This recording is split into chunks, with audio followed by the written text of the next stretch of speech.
connected to them. It's kind of like trig or anything we did, right? It starts with the pure math, and then we take it out to a word problem. So let me just make sure I have room here.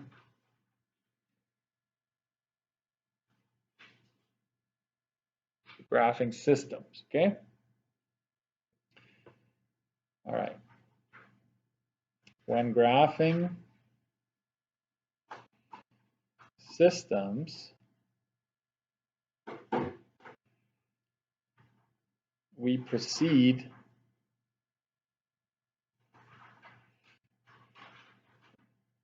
the same way as before.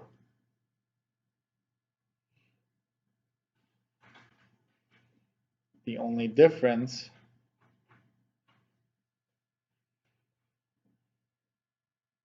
is that we will have multiple lines with their respective shading. Okay.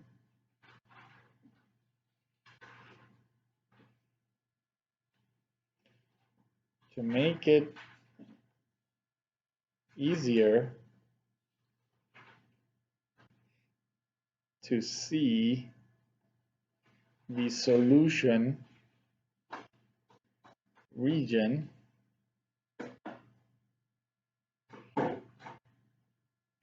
of the system, comma, we use reverse shading. Okay.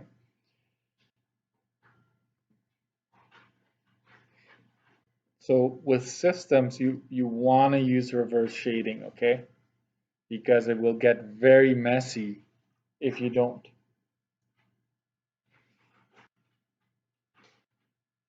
This simply means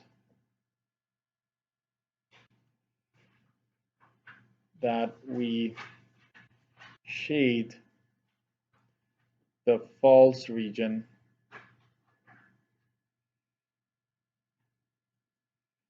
for all inequalities.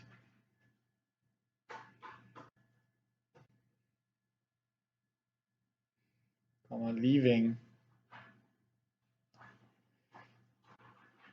the unshaded part as the solution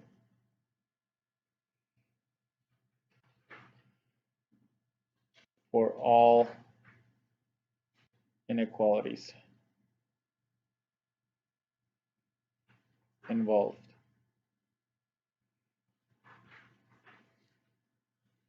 So in a sense, the unshaded portion that you are left with is going to be the area, the region, right, that is true for all of the inequalities combined, okay? Because if you're shading the false for every function or for every inequality, then naturally what is left, what's not shaded, is true for all. It could be 2, it could be 3, it could be 4, it could be many inequalities. What's unshaded is what is left. So that is the region that we call the solution region, and that is true for all inequalities involved. Okay? And let's put a note here.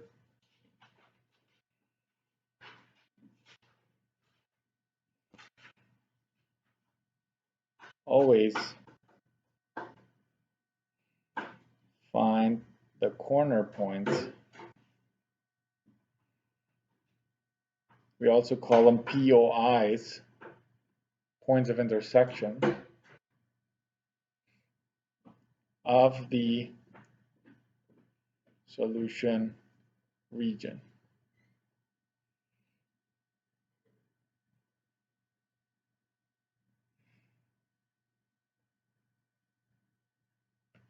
Corner points is generally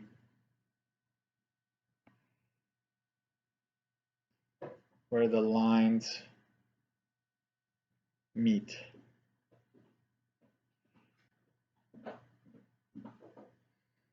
So I'll give you an example here. So, right, let's say you graph a system and you end up with something like this, like a triangle, which is often going to be the case. And let's say you shade, you graph this line and that's the false region. Then you focus on this line and you shade out the false region. So all of that is gone. Then you move over to this line and you shade out that false region. This would be what we call a solution region. So it's SLN, okay? And the corner points are what surround it, where the lines meet what surrounds it. So don't be fooled if you have the X or the Y axis in there. Don't include that. It's just where the lines meet, the 3 lines in this case, right? So you would write down corner points, right? You go, right? The first one, second one. In this case, there are 3. There could only be 2. It depends on the situation, okay?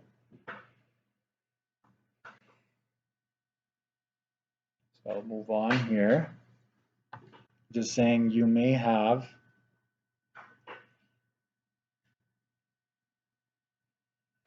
one or more depending on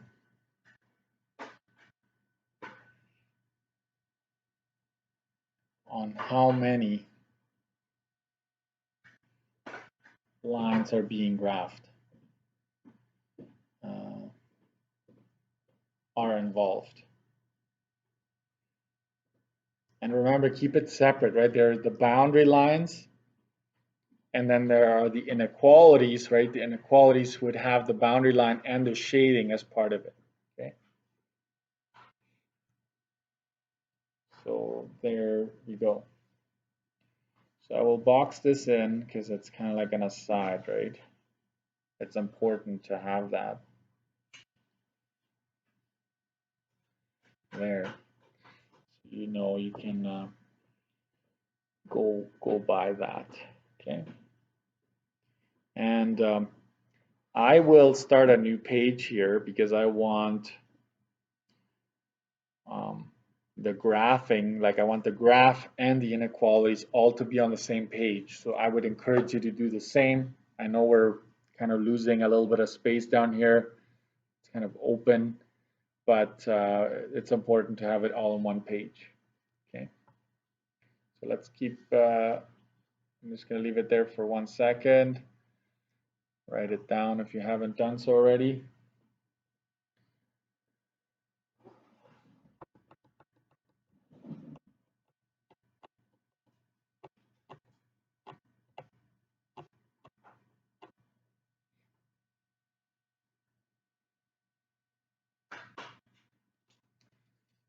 All right, back side, for me at least. Okay. Graph the following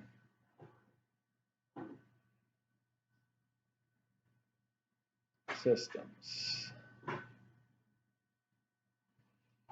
So the first one, 4x minus 6y is greater than 12. And you have 2x plus 3y is less than or equal to 9. So that's your system. Like sometimes they stack them one on top of each other. I like to have them side by side, then we can work with them right away. So this is only one involving 2. We're going to start with 2 and then move up to 3. Okay, we're not going more than 3 normally. Maybe some challenge questions could have that, but we'll just keep it at 3 for the most part.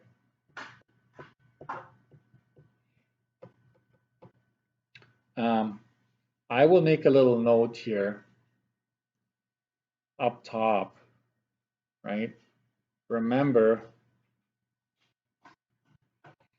right? Dividing by a negative flips the sign. Okay, it's important because sometimes we've come such a long way, right? And we forget those little things. But if you have to divide by negative, you're going to have to flip the signs. Because if you don't, if you ever graph these and it doesn't make sense, you're like, wait a minute, if I graph this, everything is going to be shaded. There's no solution. Which could be, it could be the case, but most likely not, right? Then you should questions like, I probably made a mistake with a sign or didn't flip an inequality or something like that. All right, so let's go and try this. So what we do is we, just like before, we almost treat this as if this is just one inequality that you're given, and this is another one you're given, but you just happen to graph them on the same grid. Basically, that's what you're going to do. So x-intercept, y-intercept. We're going to find the x and y-intercepts of our boundary line.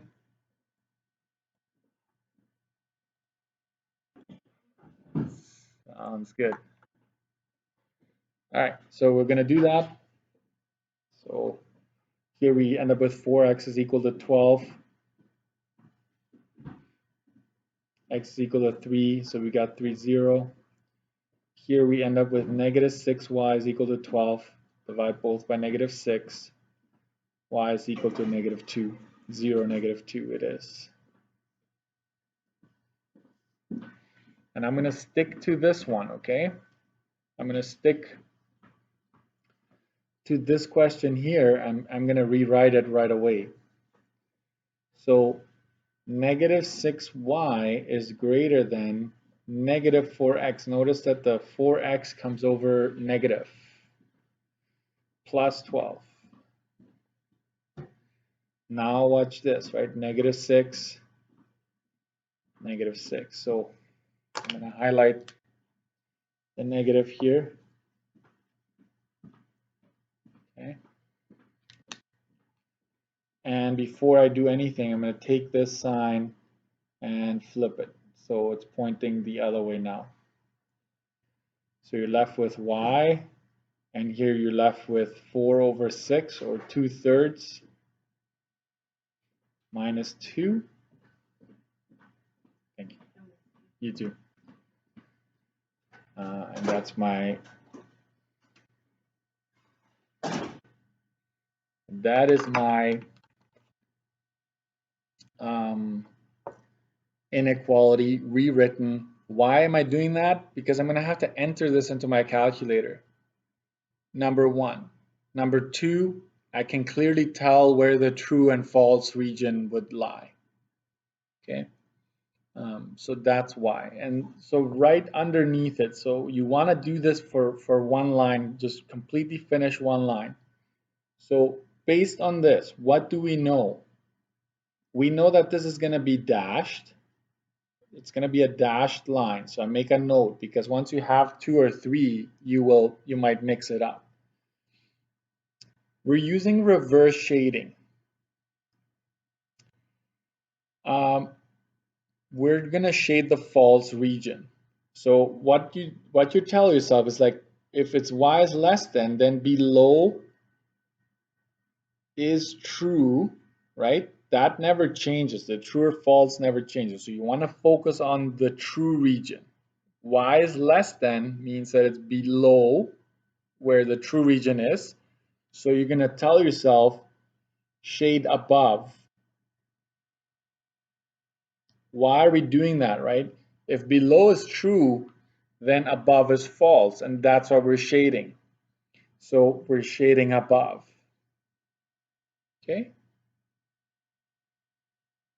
And that's it. That's how I do these. Okay, over years and years of doing this, this is what I find helps students most, right? Find your intercepts, make sure you rewrite it, watching for the sign, have it rewritten, and then make a note, right? It's dashed. Why? Because there is no equal. That means that the line is not part of the solution either, right? It's just a boundary line, and we dash it to make that distinction. And then by looking at the sign, when it's less than pointing towards the y, then below the line is the true region. We're going to shade above because that's where the false region is then, right? So let's now move over to the second one and do the same thing as we have before. X-intercept, y-intercept. For the x-intercept, right, it's 2x equals 9. And right now we're treating this as if it's an equation, right? Just for this, the intercepts, because it's our boundary line. Divide both by 2, x equal to 4.5. If it's not a finite, I mean, this is just for graphing purposes. This is not entering the calculator. So I'm okay with you rounding to 2 decimals there. 3y is equal to 9. Divide both sides by 3. Y is equal to 3, so that's 0, 3 here.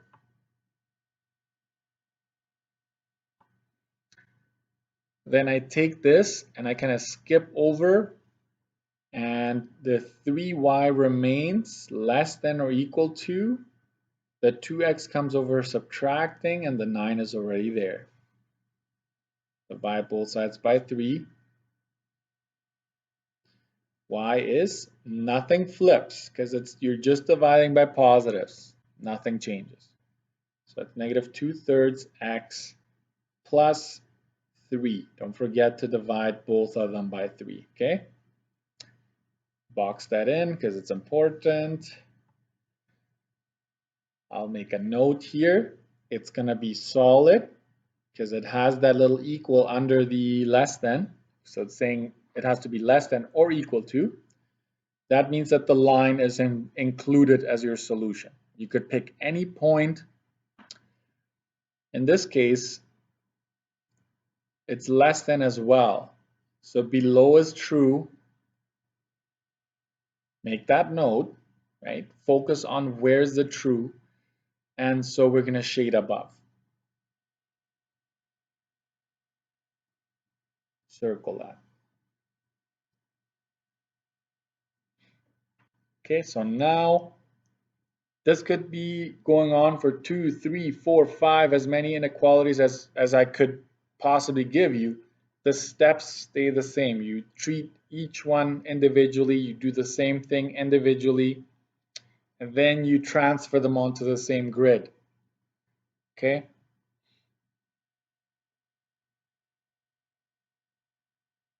Sorry, so that's what I'm going to do. I'm going to draw the grid. Okay, so I'm going to kind of go a little bit off to the left here so that I can do my corner points maybe to the right. We'll see. So there. And because this is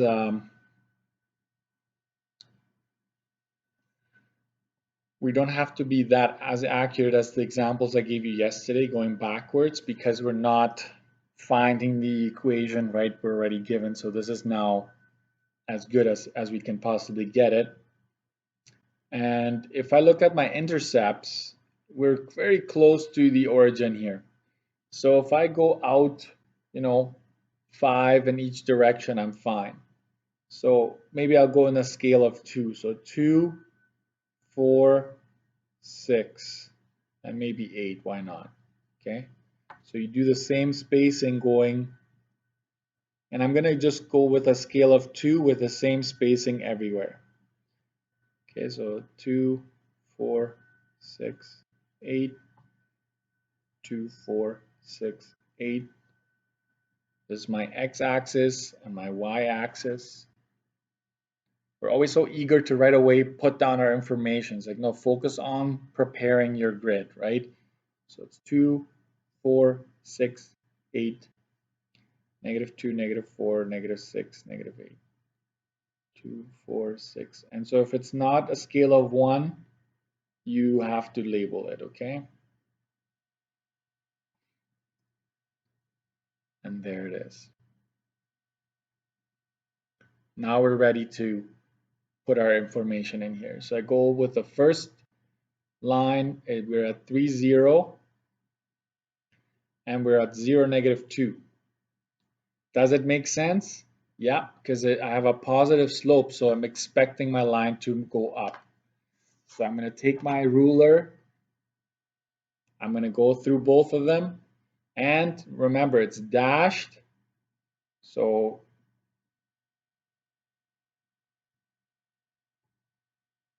make sure that is visible and extend it. Don't just stick around your 2 points, okay?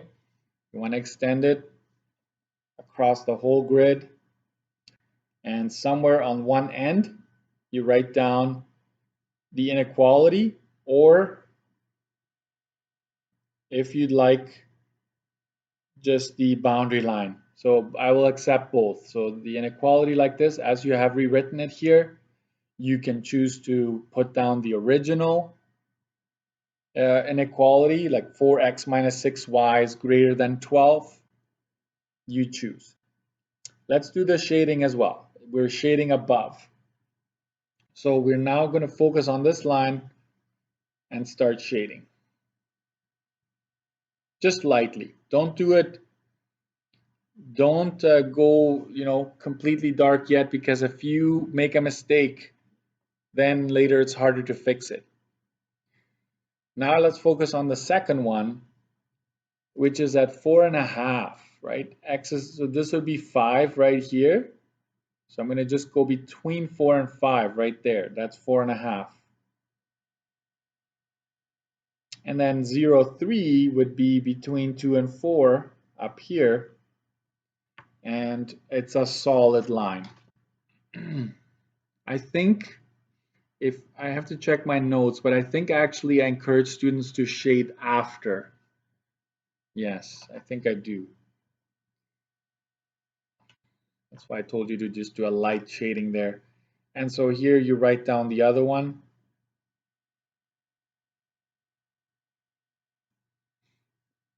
And it also says, according to our findings, we're shading above the line as well. So focus on this line, follow it, and shade everything above that line. Just follow that line.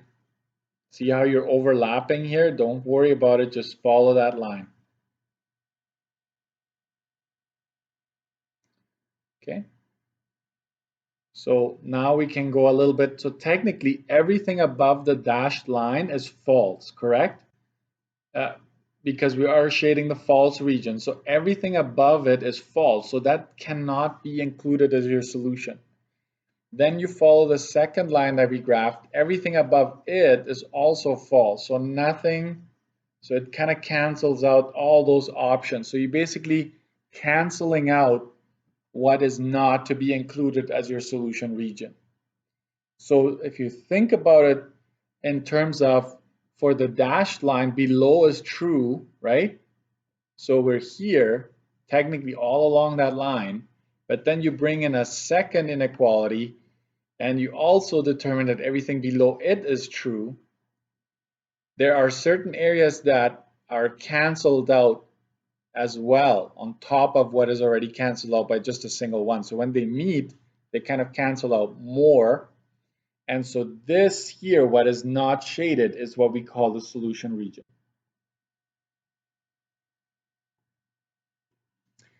Any point in here will be true for both inequalities if you were to plug it in. So 0, 0, is that part of the solution? Nope, because it's shaded. It might be true for one of them, but it will not be true for the other. Is a point in here, anything in here, down here, right? 0, -8, yes, it will be, right? 4, -8, yes, it will be. 8, -8, yes, right? And it just continues. You can go -2, -6. Will that be? You're right here. Yes, you will, right? But When I ask you a question like that, I will want you to actually enter it into both inequalities separately, and then you're literally just going to be left with number and number with the inequality symbol between them. And so you have to say, is it true or false? If it's true for both of them, then it's actually a solution to the system. Okay. So what we need next is to find the corner point. And we're going to state that here. Where is my corner point? I'm going to use a different color just for notes here. It's the intersection between the two lines, which is right here.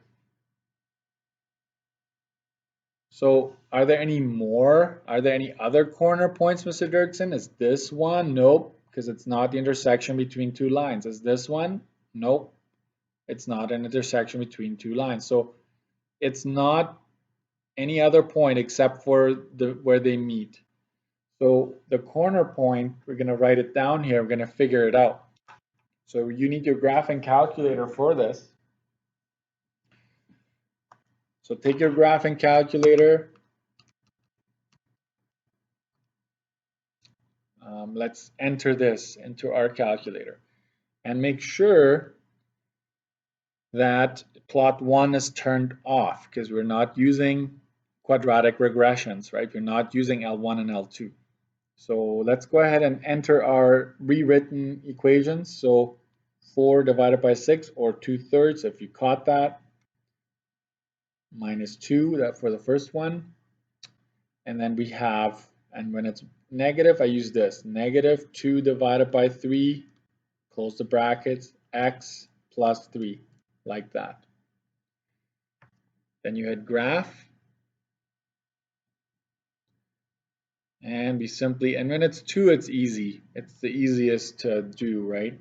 And I'm going to do this a little faster because I'm pretty sure you know how to do this already, but you get 3.75, 0.5, right? We use second trace intersect. Okay.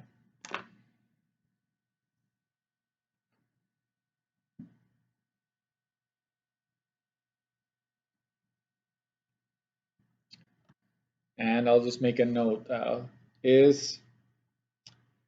going to use is 2, -7 a solution to the system.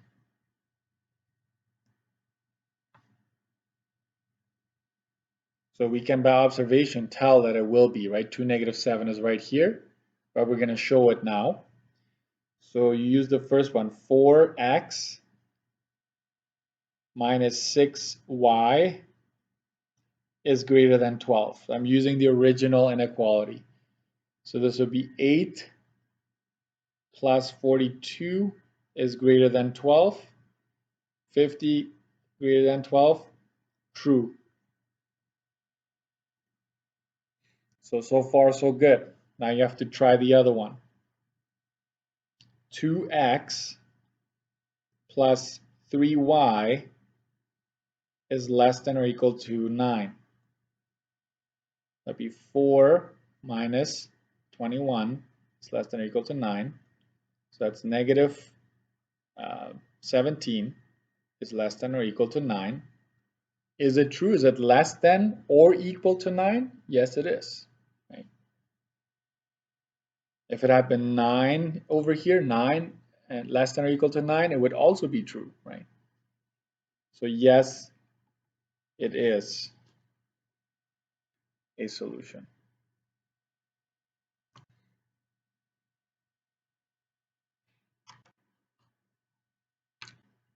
And before we go,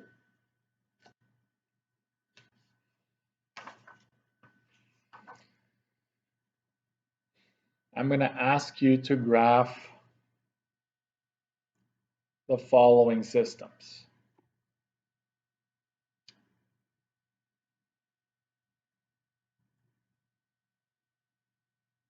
So I will cover that up because you're just copying the bottom there.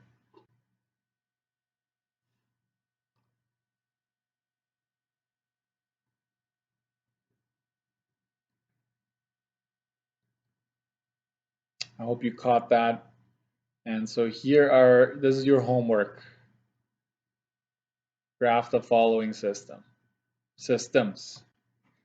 So 1, 2, 3, there's basically 3. And notice that the third one, yes, has 3 inequalities. So I'm curious to see how you will do. So quickly write this down, and then you can hang up. As soon as you're done, you can hang up, and I will see you tomorrow.